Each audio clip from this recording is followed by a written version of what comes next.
ይህን በጣም የተለመደ ካፋችሁ ሊጠፋ የማይገባው የእንግሊዝኛ ሰላምታ እንዴት ፕሮናውንስ ማድረግ እንደምትችሉ ላሳያችሁ።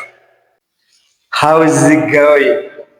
በዚህ ፕሮናንሲዬሽን ውስጥ እዚህ ጋር የምታያት ት ድምፅ ድሮፕ ትደረጋለች። ምክንያት ቀጥሎ የሚመጣው ካንሰነንት ድምፅ ስለሆነ ሁለት ካንሰነንቶች እና ሁለት እግድ ድምፆች ተከታታይ ሲመጡ የንግግር ፍሰት ስለሚያበላሹ ይቺ ድሮፕ ትደረግና የቀጣዩ ቃል የመጀመሪያ ካንሰነንት ትቀራለች። ስለዚህ ት እዚህ አረፍተ ነገር ውስጥ የለችም ማለት።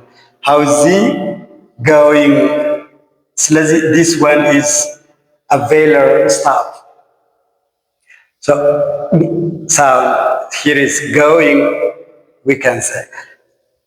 መልስ ስንሰጥ I can complain ብለን ነው መልስ የምንሰጠው። ግን እዚህ ጋር አሁንም ከት ቀጥላ ሌላ ካንሰነንት ድምፅ ስለሆነ ያለችው ይችን ት ወደ ግላተል ስቶፕ እንቀይራትና can complain ብለን ፕሮናውንስ እናደርጋለን። እዚህ ጋር complain ስንል ፕሌን የሚለው ሲለብል ከፍና ረዘም ተብሎ ይነበባል። ምክንያት ስትሬስ ሲለብል እሱ ስለሆነ ማለት ነው።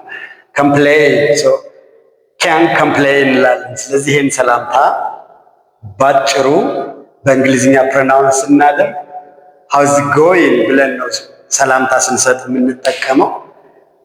እንደዚህ ደግሞ how's it going ከተባለ ደግሞ ስንመልስ can complain ብለን ነው የምንመልሰው።